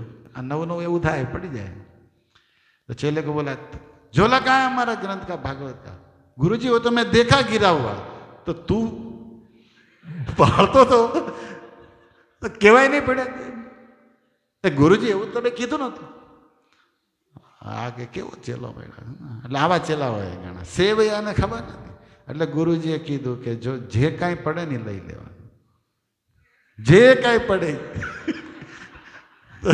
तो गुरुजी तो घोड़ा नाश्ता किया ही था, अभी थोड़ा चला तो चेला पीछे ही बैठा था, उसने सारा माल धारण कर लिया। अब उसको झोला, गुरुजी की आवाज से नहीं आ रहा। तो पूछा क्या आ रहा है? गुरुजी आप बोले थे ना जो गिरे वो ले लेने का, तो लई लीधो तो बधो माल। तो गुरुजी के द्वारा क्यों आने लखी ना आपो, जो झोलो આટલું મારી પાસે વસ્તુ હતી બધી, મારું ચપ્પલ, મારે ઘોડાનું કાંઈ નહોતું લખ્યું। આ બધી વસ્તુ પડે ને એટલે લઈ લેવાની, કાળિયા બીડ વાળા ભાવનગર લઈ લેવાની, ઓકે, એટલે લખાણ કરી નાખ્યું। હવે ગુરુજી આને રે માથાકૂટ કરીને થાકી ગયા હતા, ગુરુજી બેભાન થઈ ગયા પડી ગયા। ચલો હાલો જાય, એટલે ગુરુજી રાડું નાખે જાગ્યા તરીકે, એ કે પણ લિસ્ટમાં તમે નથી, કે હજી हो गया सत्यानाश। ऐसे ही चेले मिलेंगे तो क्या होगा गुरु जी का? तो वो तो है कि તમે તો આમાં તો બધું લખ્યું, તમારું લખ્યું નથી, એટલે હું પડી ગયો નહીં લેવાનું नहीं। तो ऐसे चेलों से क्या होगा? आज यही लगा हुआ है सब जगह। तो प्रभु जी बढ़िया से सुनाते थे कि भाई से भैया, आप लोग रोज बोलते हो कि वंदो मुई सावधान मते। तो गुरु जी हमारी परंपरा के है, उनका मूड क्या है, उनका भाव क्या है, और वो भगवान को कैसे प्रिय, अपने गुरु परंपरा से कैसे प्रिय, उसको जानो, उसको समझो और उस अनुसार सीखो, प्रैक्टिस करो, फिर कुछ प्रस्तुत करो, तब सेवया शब्द सार्थक हो सकता है। तो ये 3 बातें चेलों में बताई गई है। अब ये सिम्टम बताया मैं बहुत, इसका आप लोग चिंतन कर सकते हो कि परिप्रश्न क्या, प्रणिपात क्या, सेवा क्या, क्योंकि कई प्रकार है, इनके वैरायटी हो जाती है। और वे गुरु क्या करेंगे, ते ज्ञानम उपदेक्षन्ति, वे आपको ज्ञान प्रदान करेंगे। क्यों? क्योंकि ज्ञानी ना, वो ज्ञानी है। और तत्वदर्शी ना मतलब उसने परम तत्व का, भगवान का दर्शन किया हुआ, उसमें भी बहुत अंदर बताया। एक व्यक्ति किताबी कीड़ा होता है, शास्त्रों का उसको सब ज्ञान होता है, लेकिन शास्त्रों में जो विषय है भगवान, उसको ना वो जानते हैं ना देखा है। कई लोग है ना, शास्त्र ज्ञान बहुत है, उसके बाद वेद के वेद जानते, लेकिन भगवान का साक्षात्कार नहीं किया उन्होंने, देखा नहीं। तो आजकल सब किस में आएंगे, ज्ञानी तो है, तत्वदर्शी नहीं है। लेकिन गुरु कैसा होना चाहिए, जो शास्त्रों के कोने कोने से परिचित हो, जानता हो कौन सा विषय, वर्णाश्रम धर्म क्या है, क्या विष्णु तत्व है, क्या संबंध ज्ञान है, साध्य से क्या सिद्धि क्या है, ये सब पता हो, और ऊपर से उस सबका उसने अनुभूति किया हो, रियलाइजेशन, साक्षात्कार किया हो, परम तत्व का दर्शन किया हो, ऐसा गुरु ढूंढो, ज्ञानी। और ऐसे गुरु के पास जाके प्रणाम करो, जिज्ञासा करो और सेवा करो। और देखो, प्रणाम और सेवा बीच में परिप्रश्न रखा गया है, इसमें भी एक आर्ट कि प्रणाम करना है, प्रश्न पूछना है, लेकिन जवाब वो अब भी दे, ये जरूरी नहीं। सेवा करने जवाब तो वो अपनी कृपा बरसाएंगे। हम लोग तो कभी कभी गुरु जी बस तैयार हैं, અત્યારે જ મને जवाब આપો, પછી मारे टाइम नहीं। कई बार हम लोग भी घूमते रहते, कोई कहीं भी प्रश्न कर दे और अब भी कथा सुनो, अब भी जवाब दो, अब उसकी खुद की योग्यता पर कोई विचार नहीं होता कि क्या हम लायक है प्रश्न पूछने के, क्या हम समर्पित है। लेकिन नहीं, हमको अभी प्रश्न आया ना, तो आप बताओ, तो कोई नौकर तो है नहीं हमारे, फिर भी कृपा करने वाले कर देते हैं, लेकिन इससे काम नहीं बनता। इसीलिए आज का श्लोक थोड़ा भक्त लोग चिंतन करिएगा। विधि क्या है, पहले श्रवण बेस्ट करो और उसमें सब कुछ सीखना है। इतने साल हमारे आए और गए, अब ये दिव्य ज्ञान जो भगवत गीता का है, जो गुरु, जगत गुरु कृष्ण का प्रतिनिधि कोई वैष्णव गुरु जो परंपरा में हो, जिसने परम तत्व को देखा हो और शास्त्रों का ज्ञाता हो, उसका वर्ण नहीं देखना चाहिए। वर्ण मतलब क्षत्रिय है कि वो कृष्ण तत्ववेता होना चाहिए, वो ज्ञानी। और जिसको इसमें क्या लिखा है, ज्ञानी हो तत्व, सन्यासी हो ऐसा लिखा नहीं, ब्राह्मण हो ऐसा लिखा नहीं, क्या लिखा, ज्ञानी। और दूसरा क्या, तत्वदर्शी होना चाहिए। ब्राह्मण क्षत्रिय तो हमने वर्ण बनाया ना, अब हो सकता है ब्राह्मण है और सन्यासी है, पर ज्ञानी नहीं है, क्या करेंगे बताओ। तो इसलिए भगवत गीता फॉलो करना है तो सीधा हिसाब चलता है कि ज्ञानी और तत्वदर्शी ढूंढना पड़ेगा और तुम्हें शिष्य बनना पड़ेगा, तब वे गुरु तुम्हें ज्ञान देना प्रारंभ करेंगे। मानो अर्जुन पूछे फिर उस गुरु के ज्ञान से क्या होगा, यज ज्ञात्वा न पुनर्मोह, इससे अर्जुन तुम मोह में नहीं पड़ोगे, भय में नहीं रहोगे, शोक में नहीं रहोगे, और तुम उस ज्ञान के द्वारा हे पांडव सब जान जाओगे कि मैं क्या हूं, मैं सब में कैसे हूं, सब मुझ में कैसे स्थित है। और ऐसे कोई पापी से बड़ा पापी हो, लेकिन वो ज्ञान प्लवेनेव वृजनम तरिष्यति, ज्ञान की नौका में बैठकर भवसागर पार कर जाएगा। तो 34 मैंने सुनाया, आगे 36 में भगवान कहते हैं ज्ञान की उपमा नौका से करते, और 37 में ज्ञान की उपमा अग्नि से करते कि ज्ञान अग्नि में सब भस्म, ज्ञान नौका में सब पार, और इस ज्ञान को पाकर मोह शोक में नहीं पड़ोगे। ऐसा ज्ञान क्या से मिलेगा, गुरु के पास जाकर, जो ज्ञानी और तत्वदर्शी। और ऐसे ज्ञान के समान दुनिया में पवित्र कुछ भी नहीं है। और फिर कहते हैं कि ये ज्ञान का अधिकारी कौन है, श्रद्धावान, लभते ज्ञान, जो श्रद्धावान है वो ज्ञान लाभ करेगा। तो अब इस शब्द को समझना पड़ेगा कि श्रद्धावान क्या है। देखो अब तब क्या ज्ञान प्राप्ति का उपाय बताया, दिव्य ज्ञान प्राप्ति के लिए आपको शिष्य बनने पड़ेगा, गुरु के पास ये थोड़ा बताया, लेकिन ज्ञान प्राप्ति का वास्तविक अधिकारी कौन है? जो श्रद्धावान है। ज्ञान लाभ वही करेगा जो श्रद्धावान है, श्रद्धा से युक्त है। तो श्रद्धा किसे कहते हैं? कोमल श्रद्धा, मध्यम श्रद्धा और उत्तम श्रद्धा। और 3 विभाग है कि भाई लौकिकी श्रद्धा, बलोत्पादित श्रद्धा, स्वाभाविक की श्रद्धा। श्रद्धा ज्ञान प्राप्त करने के लिए शास्त्र अध्ययन, वैष्णव संघ, साधना करनी पड़ेगी। श्रद्धा क्या है? और इस ज्ञान को प्राप्त करने इंद्रिय संयमम, बार बार सभी शास्त्र कहते हैं कि इंद्रियों को संयमित करना ही पड़ेगा। आत्मा को भवसागर में डालने, हमारी शरीर रूपी रथ को बर्बाद करने वाली इंद्रिया है। आंख इधर खींच रही है, नाक इधर, हम अच्छे अच्छे देखने में, अच्छे अच्छे खाने में पड़े हुए लोग हैं। बहुत उपादेय है आप सब भक्त को ये जानना हूं। तो ठीक है, इतना ज्ञान श्रद्धावान को बाद में लेंगे। 37 जो श्लोक है, मतलब 39, श्रद्धावान लभते ज्ञानम तत्परम संयतेन्द्रियम ज्ञानम लब्ध्वा परा शांति अचिरेण गच्छति। हे भगवान, हे अर्जुन, इस ज्ञान को प्राप्त करके तुम परम शांति को प्राप्त करोगे। तो आज हमने शिष्य और गुरु के विषय में या गीता के विषय में, चौथे अध्याय का महात्म्य के विषय में या दिव्य ज्ञान के विषय में थोड़ा बहुत सुना। अब श्रद्धावान लभते ज्ञानम, हमें ये ज्ञान प्राप्त करना है तो 2 वस्तु चाहिए। क्या? श्रद्धावान बनना पड़ेगा, दूसरा इंद्रियों को संयमित करना पड़ेगा। अब इंद्रिय संयमित क्या है, कैसे करना, श्रद्धावान क्या है, वो फिर कभी सुनेंगे।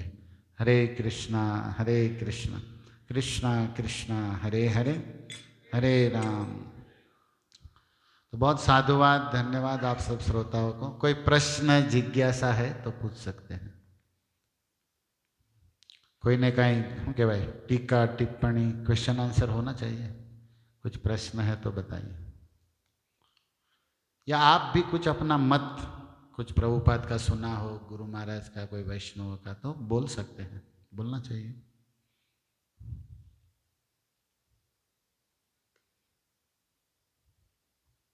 No question? Yes Prabhu ji बोलिए।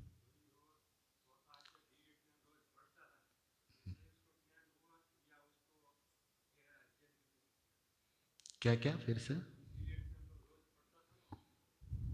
कौन?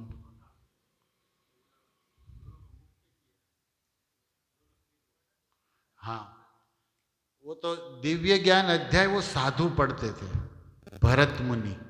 और उस दिव्य ज्ञान अध्याय वो तो गीता के श्लोकों में वो शक्ति है, वो पवित्रता है कि उस बोलता कोई और है, लेकिन उसके सुनने वाले के श्राप बंधन मुक्त हो गया। वो जो रुक्ष योनि में थी उससे मुक्त होकर पुनः अपने सुंदरीय स्वरूप को प्राप्त हो गई। तो भगवान शिव ये बता रहे हैं कि दिव्य ज्ञान, ये चौथा अध्याय जिसका है, जिसका नाम, इस श्लोकों में इतनी शक्ति है कि आपके श्राप, आपके पाप काट कर आपको आपकी मनोवांछित वस्तु, रूप, सौंदर्य या गति दे सकती है। तो वो तो बाद में फिर वो दोनों स्त्रियां जब अपने मूल ब्राह्मण के यहाँ सुंदरी बनी, तब फिर वो अध्याय रोज पढ़ती थी और अपने अप्सरा स्वरूप को प्राप्त हो गई, क्योंकि उनको याद था कि ये ब्राह्मण से ये चौथा अध्याय पढ़कर हमारा श्राप योनि से मुक्ति हो गया था। तो ये है, क्लियर है, मतलब कि आप क्या पूछे, लेकिन ये कथा।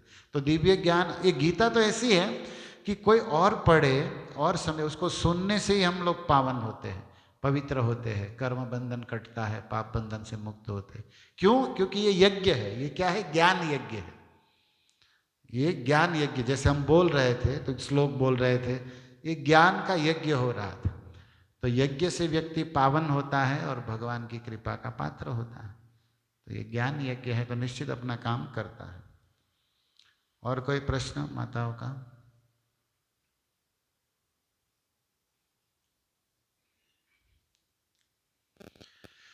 तो आप सभी दिव्य ज्ञान के पात्र बनो, हो ही हो।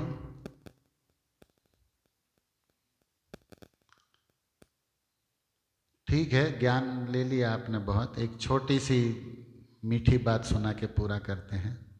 ज्ञानी तो बहुत है, प्रेमी भी होना चाहिए। एक श्लोक है, बिल्वमंगल ठाकुर कर्णामृत में लिखे हैं। राधा पुनाति जगदच्युत दत्त चित्ता। राधा रानी बरसाने से नंद भवन में आई सुबह सुबह, और राधा रानी को देखकर यशोदा जी ने कहा, लाली आ गई? हाँ मैया, पधारो। कहाँ पधारे? बोले अंदर आ जाओ। तो राधा रानी, राधा पुना तु जगद अच्युत दत्त चित्ता।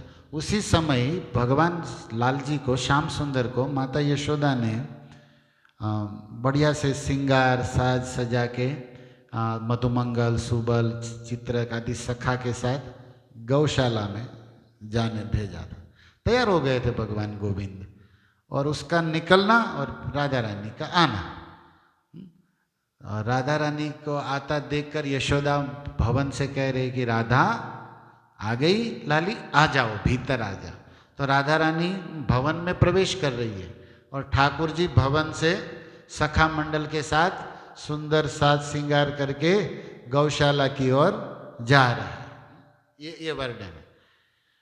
तब तक राधा रानी और श्याम सुंदर का नैनों से मिलन हुआ। राधा रानी के सौंदर्य को भगवान श्याम सुंदर ने देखा, और राधा रानी को देखते ही श्याम सुंदर सोचते हैं कि पूरी दुनिया को आनंद मैं देता हूँ,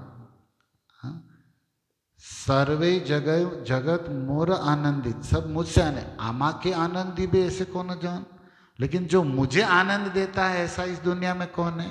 वो है राधा।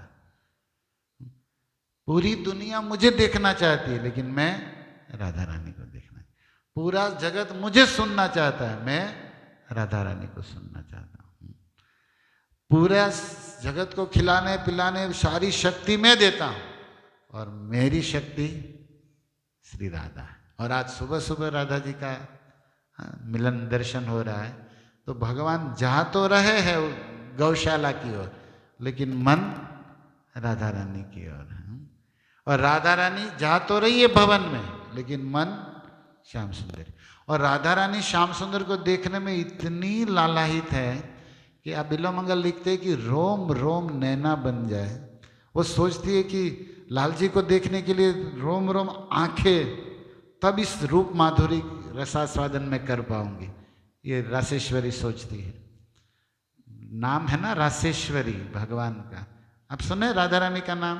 एक है रसेश्वरी और एक है रसेश्वरी और रासेश्वरी। एक रस और रास, ईश्वरी माने स्वामिनी। ओके, तो रस मतलब कौन? रसो वैस। रस मतलब भगवान कृष्ण, और रसेश्वरी मतलब कृष्ण की भी स्वामिनी। इसलिए राधा रानी को क्या कहते हैं? रसेश्वरी। रसेश्वरी मतलब कृष्ण की भी स्वामिनी। और कृष्ण की सर्वाधिक लीलाओं में सर्वश्रेष्ठ रास लीला है, रसानाम समूह इति रास। जिसमें सारा रस है वो रास है। अब सुने हैं ये बातें? सारे रसों को एक जगह ला दिया जाए तो क्या बनेगा? रास।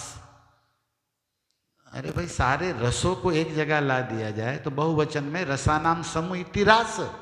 लेकिन रस क्या है? बोले रस कृष्ण है। चलो भाई, कृष्ण रस है तो राधा रानी क्या है?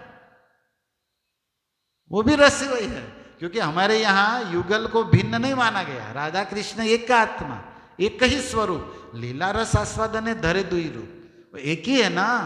वो तो लीला रस के लिए दो बने हैं। तो कृष्ण रसमय है तो राधा रानी वो भी रसमय है।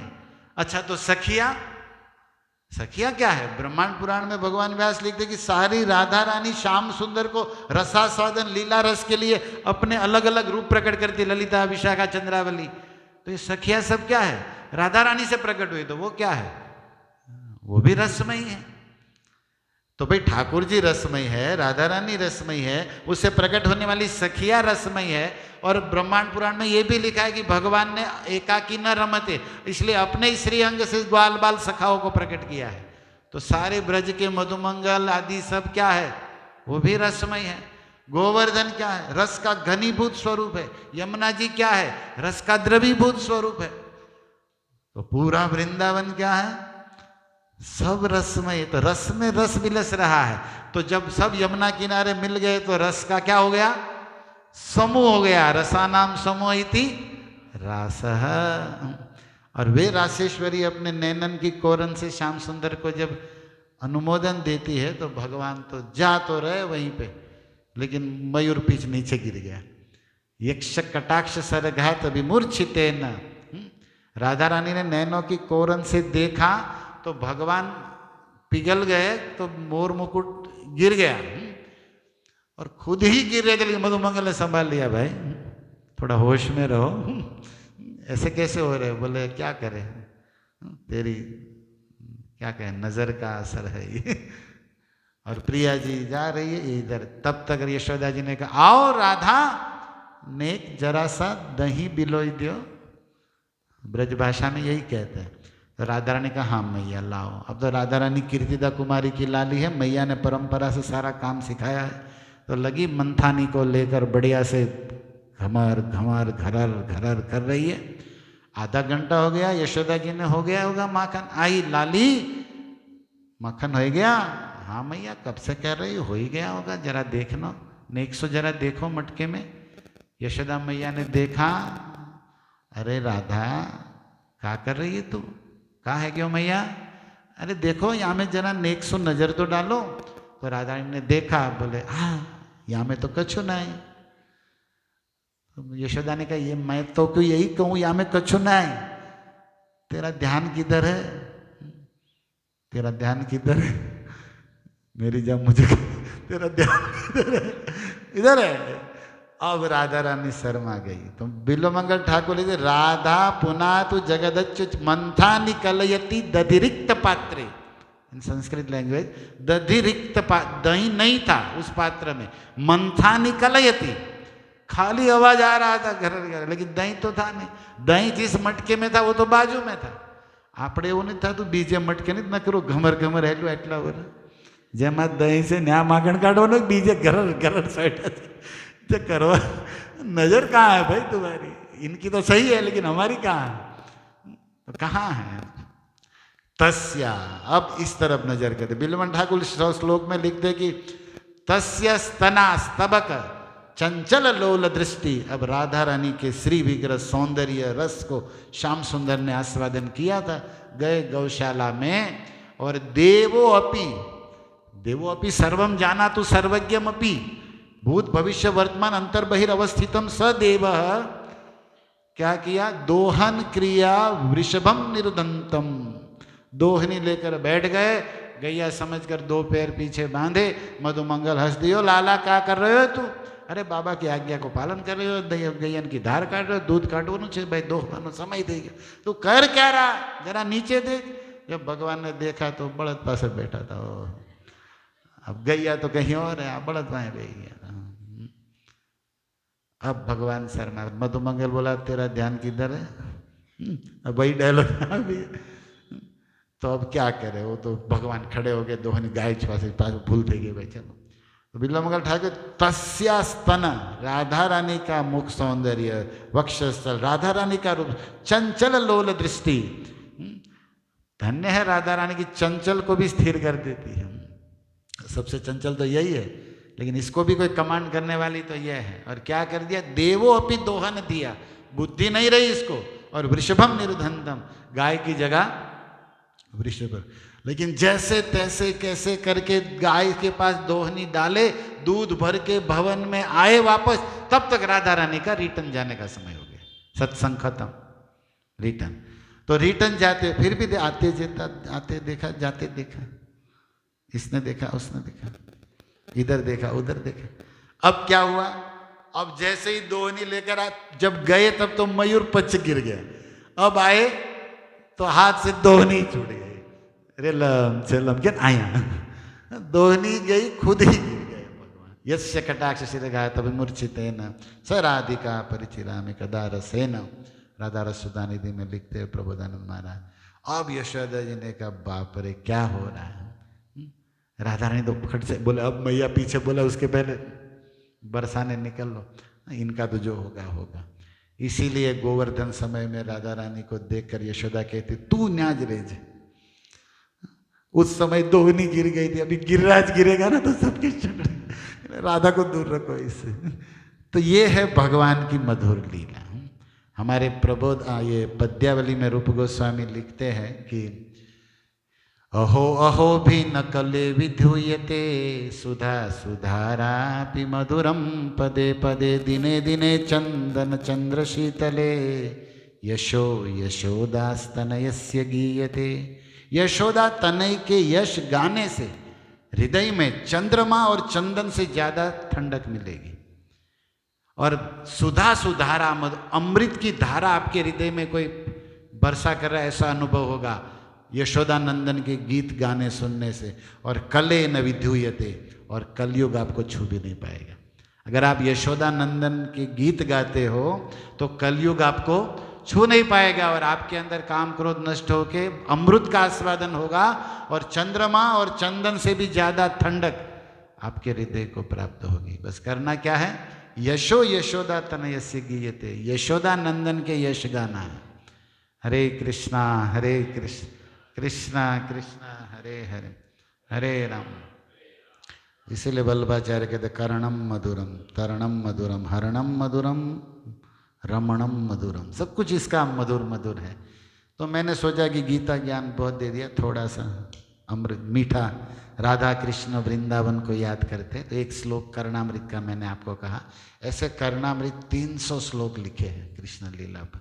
ग्रंथ का नाम है कृष्ण कर्णामृत। एक श्लोक मैंने ऐसे कितने श्लोक हैं, 300 श्लोकों का ये ग्रंथ है, जिसमें ऐसी सब कृष्ण की और वृंदावन की लीलाओं का वर्णन है, जिसको चैतन्य महाप्रभु बहुत पसंद करते थे, सुनते थे रात भर पूरी में रात्रि में। तो इसलिए हम लोग भी रात्रि में समापन में ये राधा कृष्ण, वही राधा और कृष्ण जो एक दूसरे को देख रहे, वे युगल कृपा करके हमको प्रेम से देखकर हमें धन्य करे, ऐसा उनका भाव है कि ये दोनों एक दूसरे को देखते हुए जरा तिरछे कोने से हम भक्तों को भी प्रेम से देख ले, हम धन्य हो जाए। हरे कृष्णा कृष्णा कृष्णा हरे हरे हरे राम। तो आप लोग चौथा अध्याय पढ़िएगा, ये दिव्य ज्ञान है, और दिव्य ज्ञान में भक्ति में आगे बढ़िए। श्रील प्रभुपाद की जय, निताय गौर प्रेमानंदे। हरे कृष्ण। तो प्रसाद रेडी है सबके लिए, कुछ अनाउंस करेंगे प्रभु जी उसके